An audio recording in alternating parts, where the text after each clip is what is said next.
everybody, and welcome to the fifth of a series of 5 short webinars on privacy enhancing technologies, or PET for short. This is in partnership with Nigel Smart of University of Leuven and the UK's Digital Catapult. So my name is Jane Leakes and I manage the Newton Gateway to Mathematics, which is, as I'm sure a number of you know, the impact initiative of the Isaac Newton Institute for Mathematical Sciences. And the Institute is the UK's National Institute for Mathematical Sciences Research Programmes and attracts researchers from all over the world, but currently not physically at the Institute for obvious reasons. So the Gateway was established in 2013 and we are a knowledge intermediary for mathematical sciences in the UK. Basically, we help to extend the impact of mathematics to all potential users and other academic disciplines, business, industry and the public sector. So without further ado, today's webinar is on PETs from an investor's perspective, featuring Lawrence Lundy from Lunar Ventures, Yuval Shachar from Team 8 and Alex von Someren, Alex, from Amadeus Capital Partners. But before we kick off, my colleague Rob Lurney of the Digital Catapult would like to say a few words. Thank you very much, Jane. It's a great privilege to be here with such amazing speakers. We are similar to Newton Gateway. We're also a neutral, not-for-profit organisation that exists to promote the uptake of advanced digital technologies in the UK economy. And it's our belief that privacy-enhancing technologies are going to unlock new future business opportunities, enabling businesses to come together to share data, access data more readily. And that, of course, is going to spark new innovation and new economic activity. So we're very interested in this series. Pass over now to my colleague Nigel.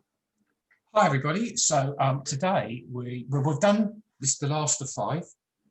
The first 4 talked about the technology, and we looked at it from the PET technologies from the point of view of the customer or the end user perspective. And so what we mean by PET technologies for this talk are things like multi-party computation, fully homomorphic encryption, differential privacy, and all the kind of things that go in that kind of thing area. From this time, we're going to mainly focus on things to do with the investor's perspective. Why do people want to put money in this?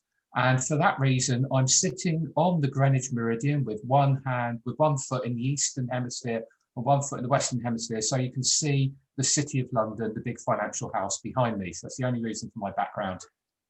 So I want to introduce the 3 guests we've got today, and I'll go through them in the order that they're currently on my Zoom screen. So first, I'd like Alex to introduce himself.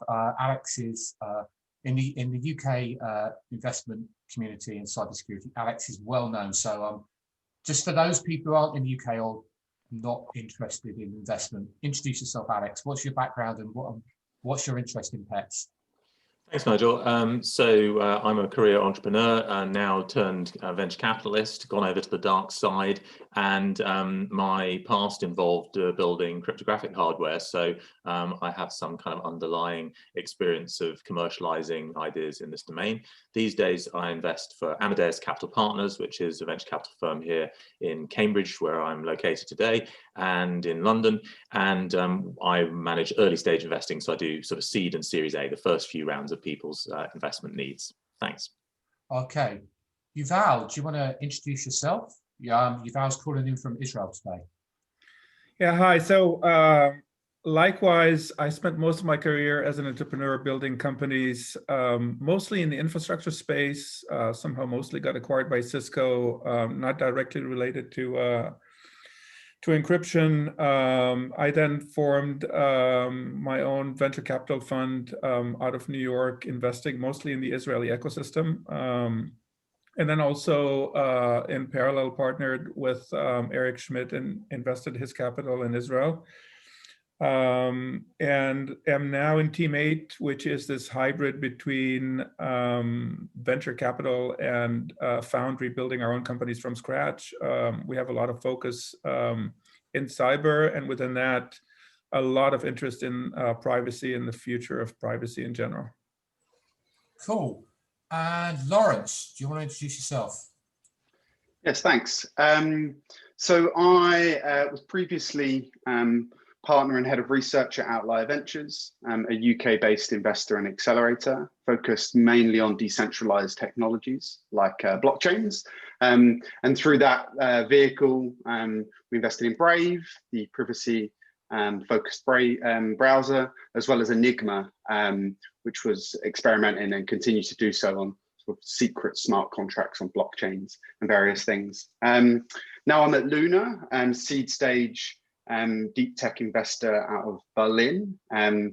Invested in Zama, who, if you've attended previous sessions, you would have heard from the CEO of Zama, which uses homomorphic encryption for machine learning.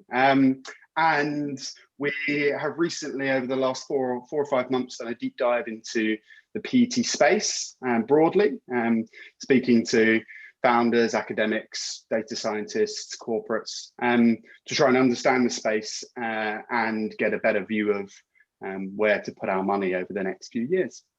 Cool. That's me. Brilliant. So for those of you who are attending, if you want to ask questions of anybody or you've got some comment you want to make, please put it in the Q&A section. Try not to put it in the chat on Zoom, because if you look at the Q&A, I can then get them out the way once we've answered them. It's much easier to maintain that. So please keep questions coming in and we'll get round to them towards the end. So following up on what Lawrence said, you've done this deep dive into pet technologies and applications and opportunities. What did you learn? What's your conclusions? What did you find out? That we should stop calling it privacy enhancing technologies, maybe. Because actually very few people want to enhance privacy unless they're forced to by regulation. And actually not my term, Andrew Trask of Open Minds term, but I like it, partnership enhancing technologies. Maybe it's not quite the right term, but it gets to the narrative that came through, which is that privacy is important to many people, but those many people globally are niche. And therefore the narrative that makes sense and also is a realistic value proposition of the tools is to enable collaboration and shared computation and the ability to essentially work with data that you wouldn't have previously worked for, been able to work with. So I think we started by focusing very much on the technologies. You know, what is zero knowledge proofs? What's the state of the art? What's differential privacy?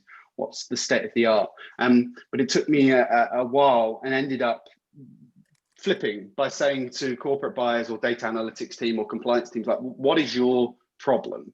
Like, it's an obvious thing to say and you would ask it to any startup, but what is the exact problem that you need to solve?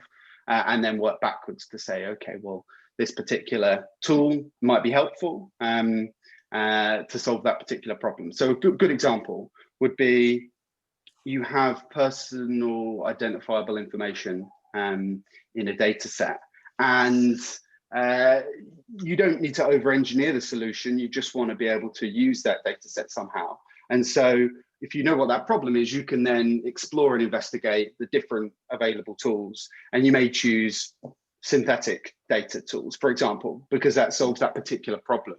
But if your problem is you don't trust the server to outsource your computation, then synthetic data isn't going to be the right solution. And instead, you need to explore MPC or other tools. So I think the key learning from me, and I think the key focus of our investments over the next few years will be to look very much on the business problem as it relates to both risk and compliance, but also data collaboration, and then trying to work into the tools rather than with the tools first. Okay, that's kind of interesting. I get the point that you should concentrate on the customer pain point first.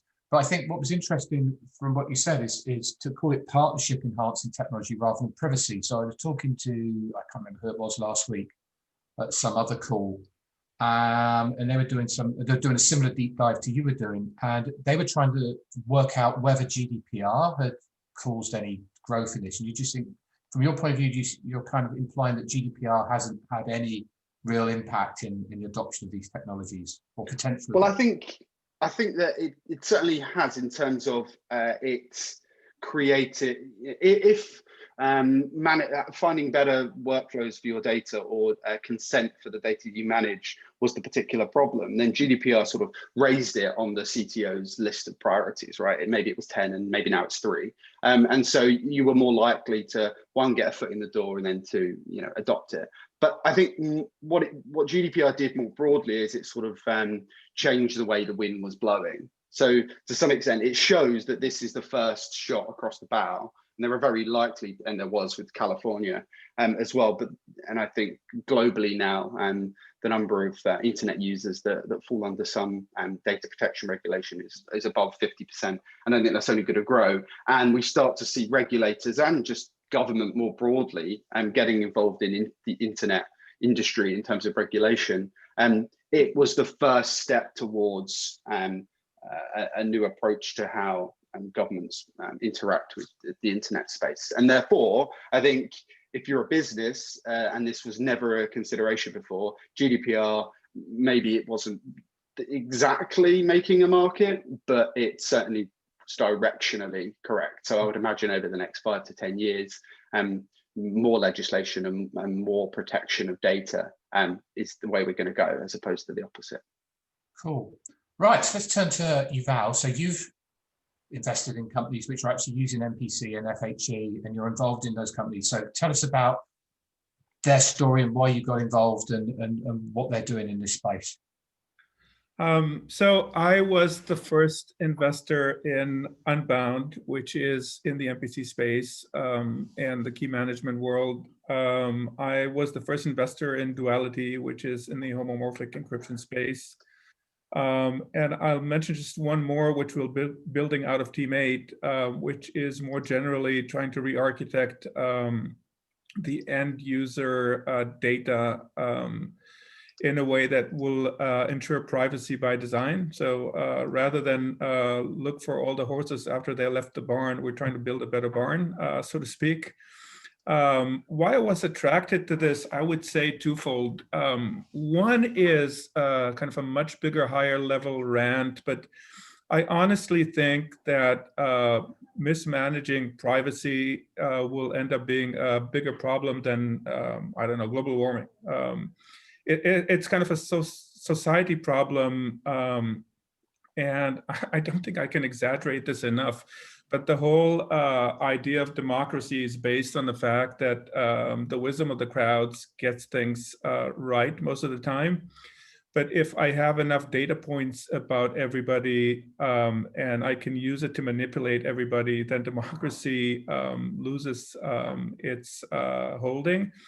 And then if anybody can get elected by manipulation, then nobody will manage global warming or other problems. So this is why I think it's a problem we have to address. I think regulators, even on a good day, are behind the technology curve, and this is moving so fast that it's not going to be too late. So I think to some extent, it's a problem that we created, and it's a problem that we have to fix. But then on the venture side, you also need to make money. And so the second aspect of this is, since data is going to be a key driver for the future economy, no matter how you look at it, then managing data collaboration securely is going to be essential, especially if you are concerned about privacy and its impact. And so at a very high level, when I started looking at the space a few years ago, it was clear to me that privacy will have to be somehow protected. Data will have to get encrypted. If all of the relevant data is going to have to be encrypted, then key management is going to become a huge issue. At the time, investing in anything cryptography related was not very fashionable because encryption related companies were considered to be a feature to be acquired cheaply by a bigger player. Rarely would they become real market leaders.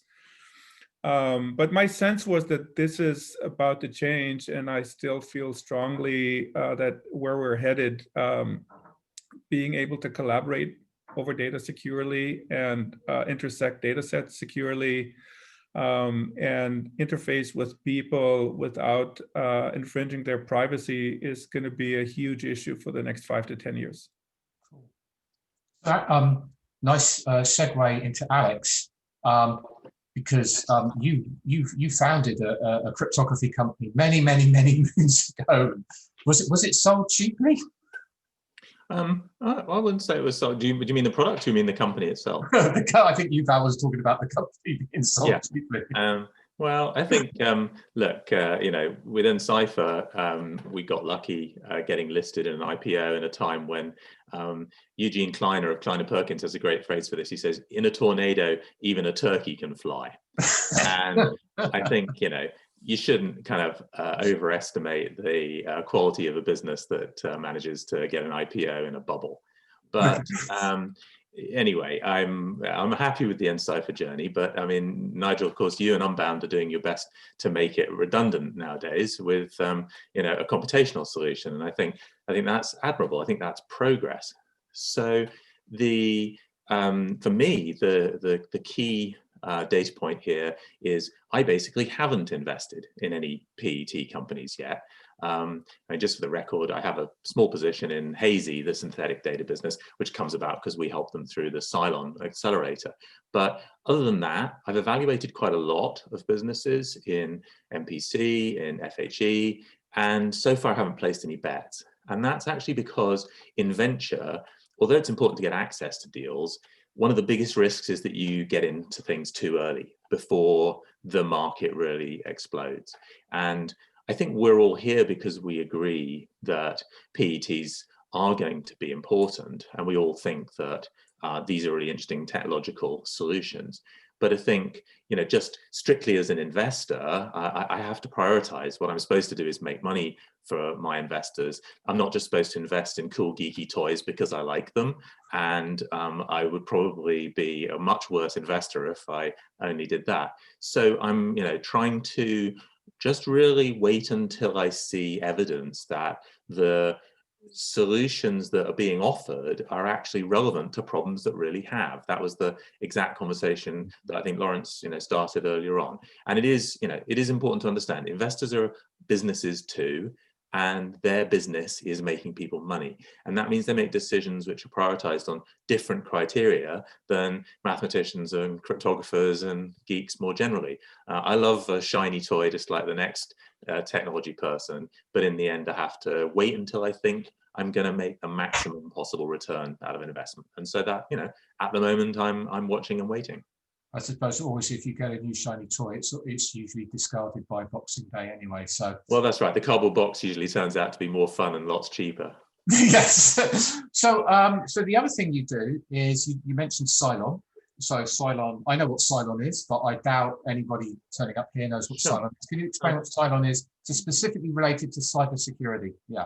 Yeah, so Cylon, first of all, is a good pun because it's a contraction of Cyber London. It's an accelerator program designed to help startups in the cybersecurity domain. We established it in London, I guess, probably getting on for 5 years ago now. It's had 110 companies go through the program, so I think we've sort of helped a decent number of businesses.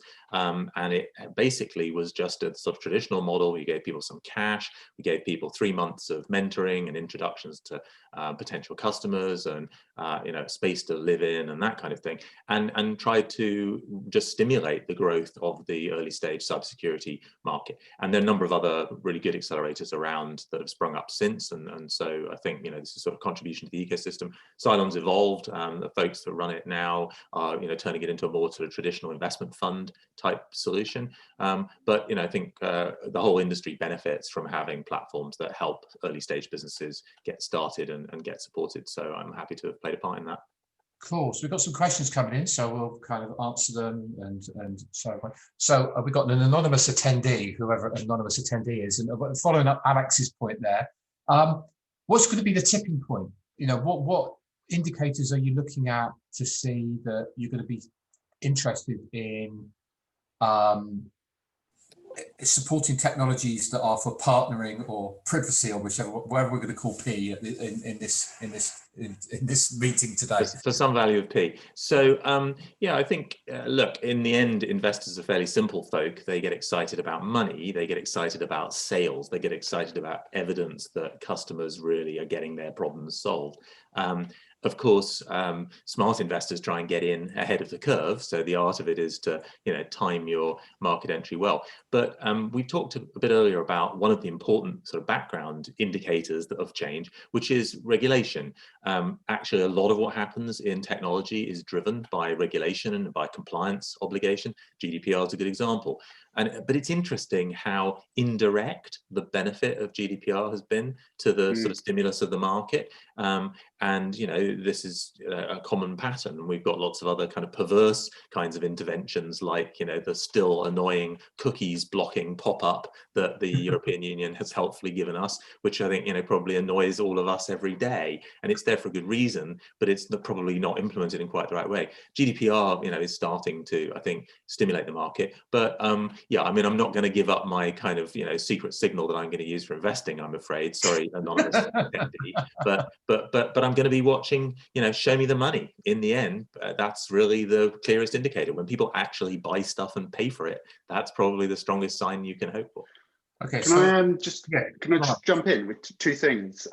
Just in terms of like market drivers, two things that are not unique, but worth weighting relatively highly. One is the cryptocurrency market, and one is PETs as civic technology. I'll explain both. The cryptocurrency market is important in that it provides an experimental breeding ground, a sandbox, if you like, a global one at that, for testing out some of the technologies. So it's not a case necessarily that any particular business or company or protocol will win out, but I do think that it is interesting that for quite complicated technology, that it's actually a very long sales cycle, very hard to persuade large enterprise buyers. There is experimentation just happening on a weekly, monthly basis in this sort of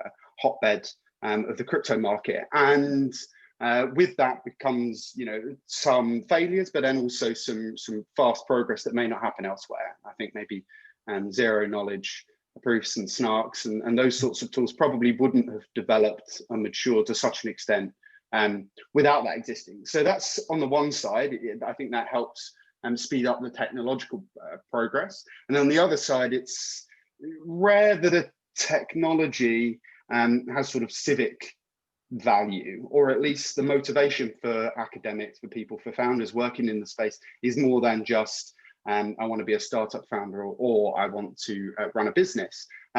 Many of the people that I've spoken to or just have met over the years are working in this space because they think it has societal value. They think that privacy is a human right, or the current monopolistic value chain needs to be broken. And so you have these sort of very motivated individuals working in this space that might be plugging away at a particular business or particular technology longer than they might do in any other space. So I think that's sort of more than just from a commercial gain. There's highly motivated individuals working in this space, and so those two sort of, I suppose, drivers I think are interesting just to know if you're thinking about how this space might develop.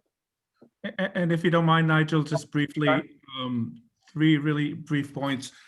The first, I think it's very fitting that in a privacy enhancing technology webinar, the people asking the question are anonymous. The second is, I think from a technology perspective, a little bit, I think, like machine learning back in the 90s, it's been a long walk in the desert because a lot of those technologies weren't practical. I think now they are, which is why I think there's an inflection point. But then to Alex's point, from a venture perspective, it's business. But when I look at this from a business perspective, you don't invest in technologies, whether you call them partnership enhancing or privacy enhancing, doesn't matter. Eventually, you invest in a company if they solve a problem that represents an important business. So if you take an Unbound, really, you don't ask yourself, is the time ready to invest in MPC? you ask, is the time ready to replace HSMs that are based on hardware with a software solution? And if it's a good business, you invest. If it isn't, you don't, right? That's it. So that kind of brings into Ben Fielding's got a question here. So he says, do you expect the initial market proof to come from a niche business problems, e.g. Looking at very specific use cases, very specific data, or a wider shift? For example, we can solve machine learning, So I mean, this is kind of a bit, we saw in one of the earlier talks, we saw that Zama were really focused on, can we solve machine learning as, deep learning on secret data as a big thing? Or do you think it's going to come from a specific vertical market? So Alex, do you want to go first?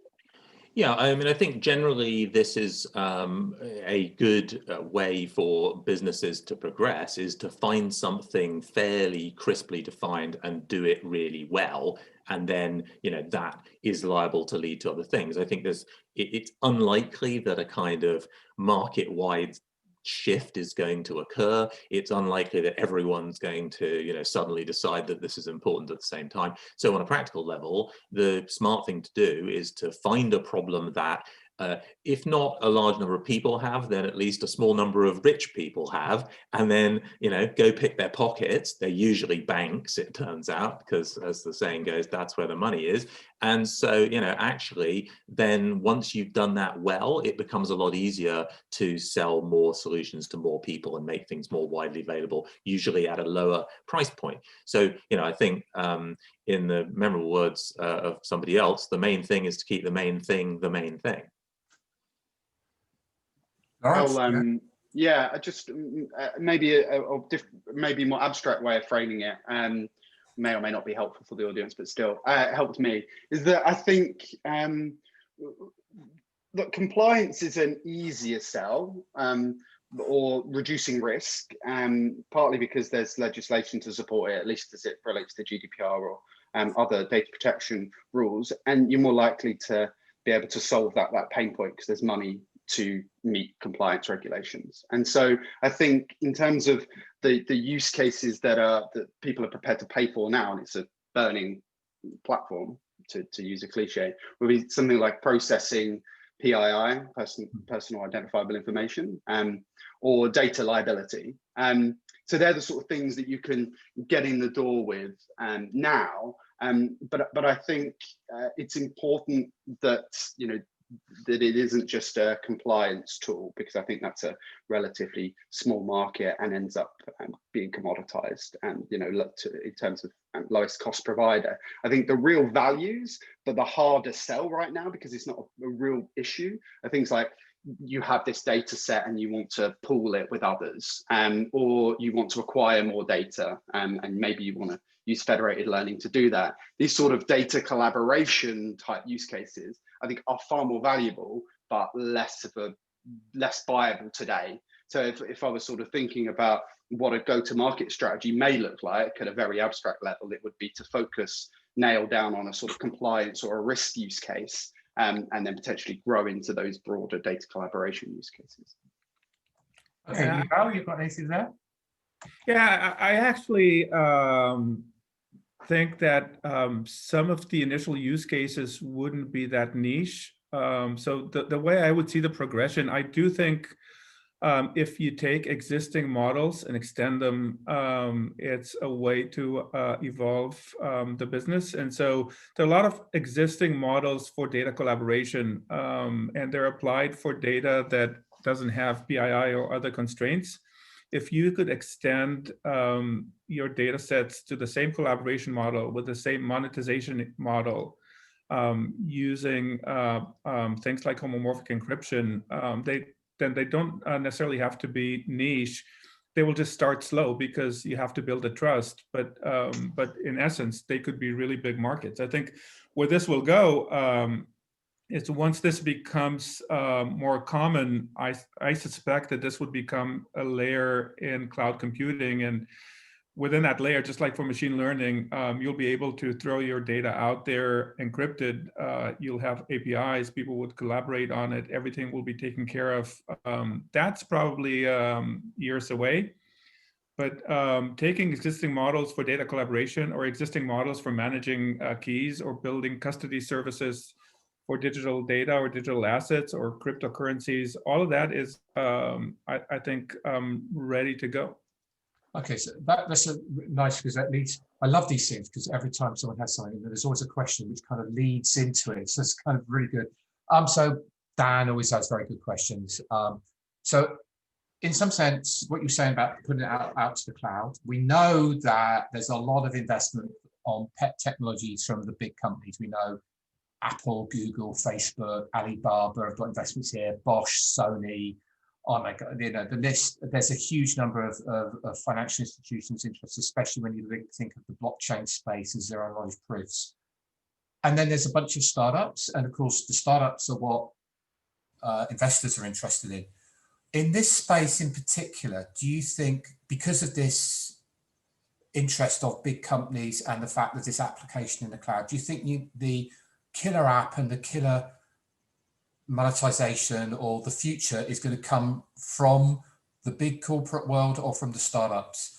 You know, is it worth VCs being interested in this, or is this purely a big company thing? And when you give your answers, please bear in mind that you probably got, I don't know, 50% of the audience have not really had an experience of working with a startup or a big company before, so it might be worth to explain that. Okay, Alex wanted to go first, I think. All right, unmuting is hand raising. I think that big corporates are terrible at innovation, and that although they have motivations because they've got problems they need to solve, actually small businesses and their startups in particular always are the ones nowadays that actually come up with the innovation. So what will happen, and by the way, as investors, we're very happy with this, is that cool startups with great solutions will get acquired by large corporates, and they'll help to plug in the innovation that's required in those corporates. I'll stop there. Somebody else might have a different opinion. Yuval, do you want to go? Unfortunately, I have to agree. I think there are some large corporations that have really strong teams focused on this space. But they're so encumbered by having to work through the corporate set of restrictions and narrower interests, then I think by definition they will run much more slowly than assembling some of the smartest people in the field, giving them full reign and access to the market without any of the lenses that twist reality within a corporate with its own market interests. I think some will get acquired, which is where the big guys will catch up. I'm hopeful that maybe the next RSAs will be born, which will be longer standing, at least until they get maybe acquired one day as well. Lawrence? Hard to find. Oh, go on, Rob. You raised your hand. No, I had a new question, but it's more important that we hear your answer. Okay, yeah, okay. I don't think I have anything different to add, other than maybe on the confidential cloud component. Yuval mentioned cloud computing earlier on. One thing worth noting is there's the Confidential Computing Consortium, right, which is basically every cloud provider out there that are using this consortium to sort of push TEEs, trusted execution environments. And I think that's certainly an interesting development, in that you could imagine that if the big phrase PETs, you know, what's the market adoption? I think if we include, you know, hardware-based security in TEs, I think slowly but surely we'll see more and more cloud users using these TE environments in the cloud, ignoring all the potential security vulnerabilities and threats that I know many cryptographers have picked up on. But ignoring that, I think confidential computing will probably be a theme that these cloud providers will push, predominantly because there's no real technical innovation to come from that. It's just a distribution challenge, and running TEs do help certain elements of protecting privacy, but not it doesn't sort of disrupt their business in any real way. It's not sort of a role for a startup. It's just a role to deploy it and distribute it. So there's I suppose a case to say that the enterprise or cloud providers could roll out TEs and therefore really push PETs in the short term. But I don't know how disruptive that'll be. I think they have a good chance of doing that. So following on from that, I am just an anecdote. We did a similar thing in a training session for in a previous European project for PhD students. We got someone from Microsoft Labs to give a talk, and he said, you know, if you had technology in Microsoft Research Labs, the best way to get Microsoft to adopt it was to actually send it outside the company and then get the person in the corridor down to actually buy it from the other company rather than just walk along the corridor and talk to him. Anyway, so Rob, you had a question. Yes, thank you. So we're very, lots of this conversation has been around the potential of these technologies and the interest in the tech side. From the pull side, so that's kind of the push. From the pull side, in your conversations or looking at wider industry, do you think industry realizes that they have these shaped problems yet? Or that they need to look beyond their walls and therefore need to start looking at what technologies are out there to help them look beyond their own internal borders to improve their business? Is business ready yet for these sorts of changes? Who wants to go first? I'll go on, Yuval. You've not gone first. Yeah, I don't know, but from kind of the sidelines, when you look at some areas like healthcare, like financial services, they're so ready to take this forward. They have real problems that require one or more of those technologies combined. And specifically, healthcare is so fragmented. If you want to cross-correlate genomic data with medical record history, with insurance records, with other things like mobility and other data, that's just no way to do it. But if you could, it would probably evolve drug discovery and many other things so dramatically that I think, and by the way, financial services has the same kind of issues, less for the good of humanity, but more for the good of themselves. But you want to cross-correlate where people spend and how much they buy of what and all kinds of other kinds of data. If we had this webinar 2 years ago, I would have given a different answer. But I think most of what we're seeing now is still just, does this really work at scale? Because if it does, then I think a lot of those industries would be ready to roll it out, or at least give it a shot. Lawrence, Alex, do you want to add anything to that, or do you are in total agreement? I think there's a lot in what Yuval says. I mean, I think the key thing there came at the end for me, which is, you know, we're still working in minutes per bit in homomorphic encryption, sort of scales, right? I mean, yeah, okay, it keeps on getting shorter, but, nevertheless, right? It's, maybe some people have it down to only seconds per bit, but it's still, very much computation intensive technology, tricky, by the way, to try and claim any sustainability angle when you're throwing colossal amounts of data center horsepower, munging numbers even harder. So actually there's a lot of sort of counter pressure here about adoption, which those sorts of things have to be overcome first.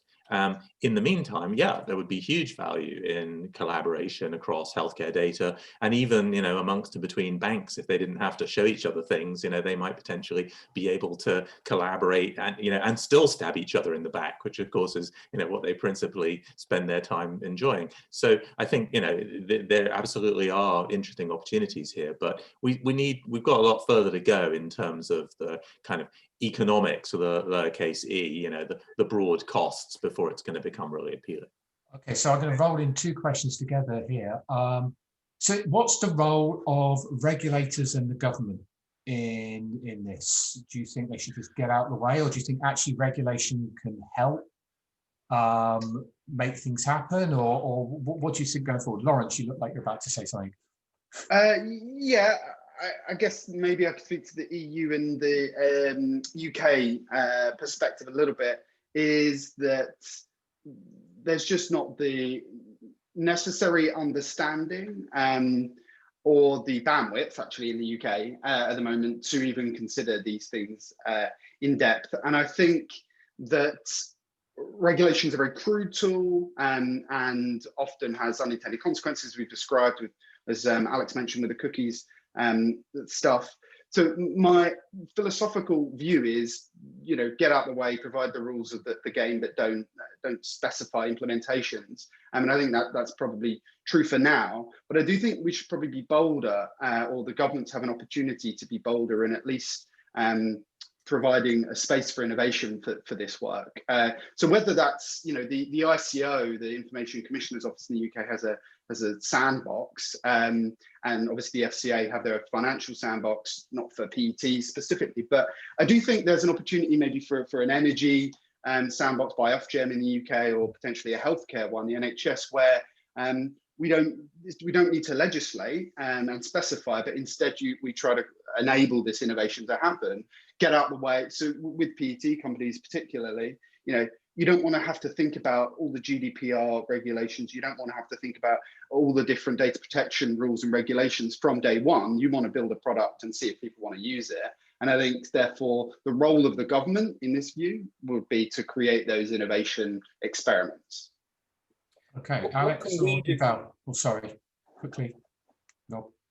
Really sorry. What can we do as a community of people interested in these technologies to show the state of the art, to show what is possible, to open people's eyes?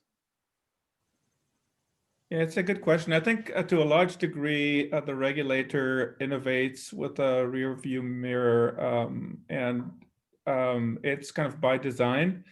And I think it's essential, but for a lot of it, it's just driving the cost of business up. And at the same time, I think there are a lot of those privacy enhancing technologies that are maturing that if they were adopted, regularized, or kind of somehow some of those bodies could have the depth to look in and ratify them, I think it could create a better equilibrium between just putting hurdles in the way of progress and preserving people's privacy. So I think to some extent, even, homomorphic encryption as a tool to preserve PII is still an issue for some good reasons. But I think this is where I think some of the regulators need to catch up. Alex, you want to add anything to that? Sorry. Well, so you think specifically regulators could make exceptions in regulation to allow experimentation, and that's really what a sandbox means. And I think more of that is hugely desirable. You know, we have problems all across computing and computer security about, you know, whether reverse engineering is allowed or whether or not people can conduct the experiments they need to conduct. And I think making sure that it's possible to conduct experiments in safe environments by punching holes in regulation is really, really important to allow the innovation to flourish. That's not the same as tearing down the regulation, which is there for good reasons, but it's about facilitating progress by allowing people to be innovative. So that, I think, would be a specific thing. And somebody else was asking in the flow about, you know, the sort of incentive side of things. You know, I don't think government should be writing direct tickets to, you know, particular startups, but I do think programs like Innovate UK and here in this country can be running competitions where the best quality proposals deserve to get grant funding, for example, in parallel with the academic research environment where obviously that already happens. Yes, I think we've already seen sandboxes are a really good point, and we saw in I think the last one, the financial sandboxes that the FCA are running has been really useful in stimulating a lot of the, you know, there's almost all of the companies that are involved in pet technologies were involved in the FCA sandbox in London and in Washington. There's kind of, just because I'm kind of interested in explain to people who are attending who probably have never met an investor before, was one of the questions is if you want to convince an angel investor or VC to invest in your new widget,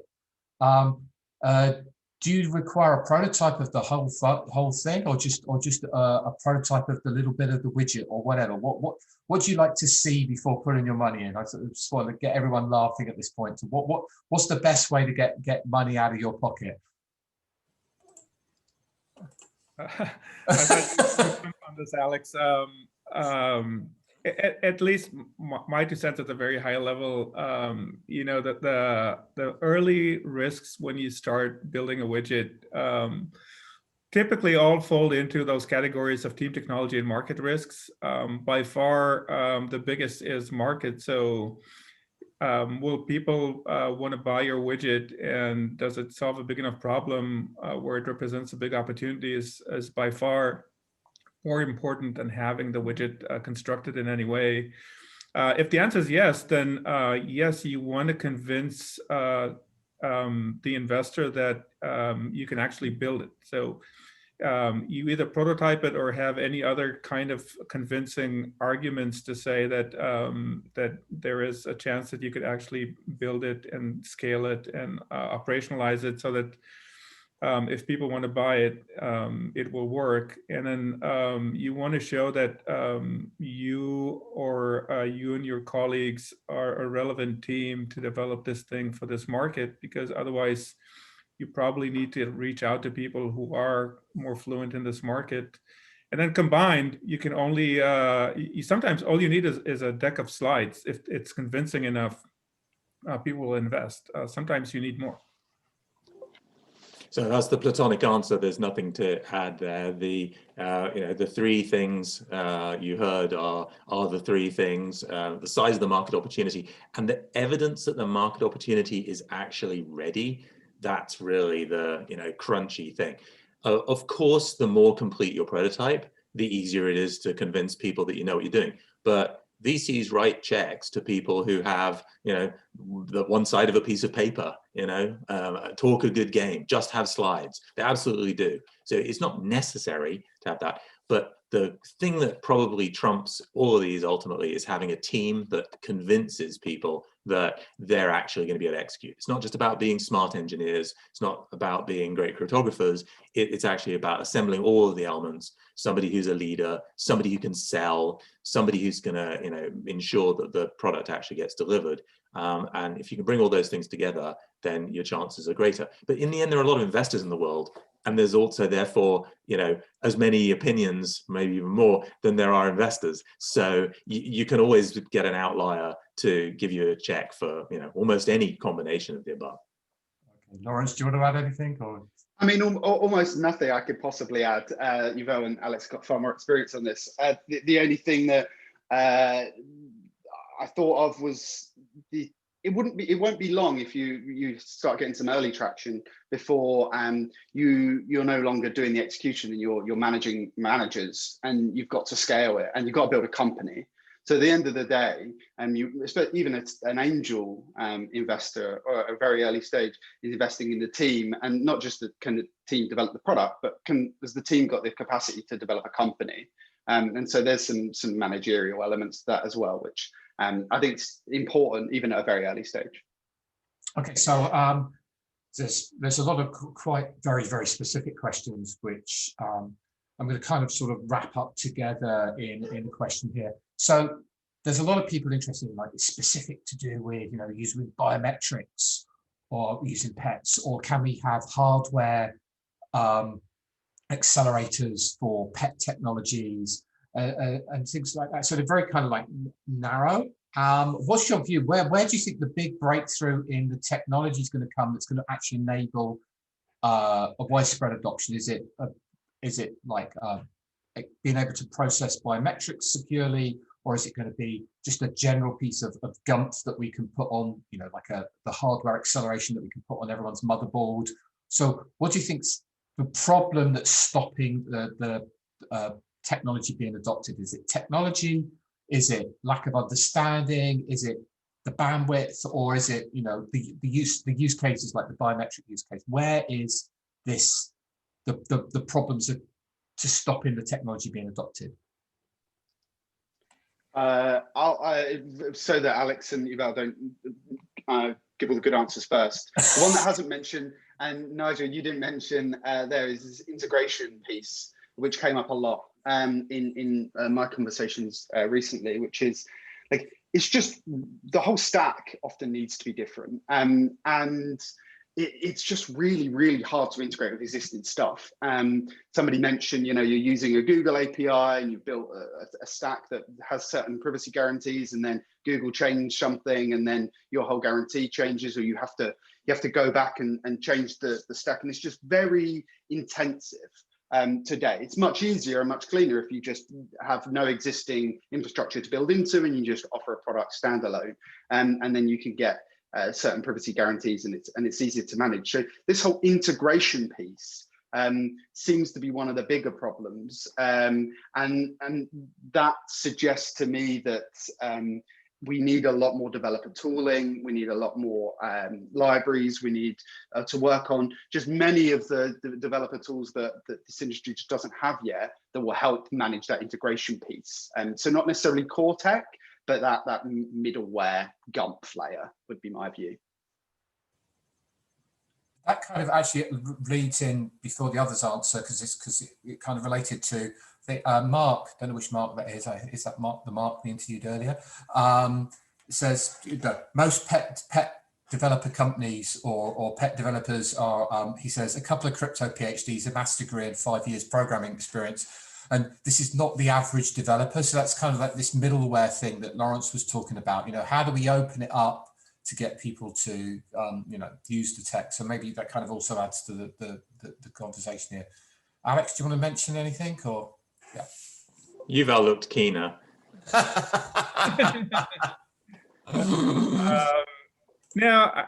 The only thing I would say is on the hardware acceleration side, like any market that's evolving at the early stages, I think you will see some of that.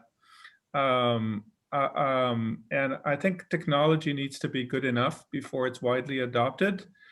And as Alex said, the performance of some of those capabilities isn't suitable for everything just yet, but it's suitable for a lot of things already. And I think you will see some infrastructure supporting this before it's widely adopted. But otherwise, if you look at, I think, the machine learning history and how it evolved, I agree. There's the middle layers. There's the cloud infrastructure support. There's tools. There are a lot of things that I think will be evolving to support a lot of this before it's really widely deployed. So yeah, libraries and standardization always help in getting technology deployed. And I think that's the sort of subtext of the question that Mark's answering, asking, the answer is, if you can get libraries that, allow you to not have to reinvent the wheel, then that's clearly highly desirable. Although I do think there's a caveat there. In security, it's generally a bad idea to be implementing things that you don't really understand. And, actually gluing bits of Lego together is, not necessarily a safe way to construct complete systems. It's probably a good idea to have some PhDs and cryptographers in a system which is going to be about, processing private data. So, that kind of standardization is clearly desirable nonetheless, and being able to get everybody to interconnect and integrate with each other is really important. The point that Lawrence was making about integration is really not to be overstated. The customer can't use your thing unless you present it in a form that plugs into the systems pretty much that they've already got. They're not going to change anything just for you in any kind of hurry. So actually, the biggest challenge often for engineers is getting their head around that idea, that it's not about how clever your widget is, it's about how easy it is for the customer to actually plug it in. And so spending time on that is really important. If I may be permitted an anecdote, when we proposed Encipher's first product, a accelerator in hardware for modular exponentiation for RSA, we couldn't sell it because Netscape's web server, which at the time was the most widely deployed, had no API hook to let us integrate that. And I was, mailing and phoning Netscape, which at the time was the world's most famous internet company. So they were totally ignoring me. And eventually a customer at Fidelity spoke to us and said, oh, well, that's no problem. I'll give them a call. And Fidelity phoned Netscape and said, sort this out, because they were one of the largest customers Netscape had. And the following day, I got a call from a Netscape product manager saying, we've been told to change the product. What do you want us to do? So that's the key. Big customer demands the solution and enables the integration to happen. But until the integration happens, the big customer can't buy and you can't sell. It's always the case. You have to have someone has pain. An important person has pain that your solution then solves. Okay, we're coming up to the top of the hour. I'm just going to, anything you want to add that we think we should have covered? Alex first. No. Okay, Lawrence, anything you want to add that we think that we should have covered? Only just to reinforce this privacy versus collaboration point, only because I just think that as a community, and I put my hand up first, privacy is important to us, but we are a very small percentage of the global population, both from a consumer perspective and then corporates, they really, very few care about privacy. So the more we can talk about this solves collaboration problems and partnership problems, I think the better off we'll be. Cool. Yuval? Just if I have a final statement, I'd like to say exactly the opposite in terms of, I think the world is starting to care about privacy. I think people and consumers are starting to care. And I think a lot of what's going on as we speak in the US and other places is going to help change some of this. So I'm a lot more optimistic that this will make a difference in the very near future. I hope you're right. I hope you're right, yeah. Yeah. So anyway, thank you very much for the guest today. As this is the last one, I want to say thank you to everybody who's tuned in over the 5 sessions. Thanks for Jane and Rob and everyone, and Gemma and everyone at the Newton Institute have made all this work. You can find these all on YouTube or on the Newton Gateway website. And thank you. Jane, do you want to finish it? Oh, right. Okay. I don't mind finishing off. Well, thank you to everybody. Thank you to all our speakers and our speakers today, and Rob at the Digital Catapult, and my colleagues for helping make it happen. But really very much thank you to Nigel, without whom this wouldn't have happened, because we've relentlessly picked Nigel's brains, not just over this, but with other things that we've done in the past. And, without his great scientific knowledge, as with other people we work with across the board to develop things, other scientists and researchers, we wouldn't be able to do this. So thank you very much, Nigel. Thanks, everyone. And thanks, everyone, for joining us. Thank you. And may you have your vaccine soon. There you go. Stay healthy, everybody. Bye, everyone. Cheers. Bye. Bye for now. Bye.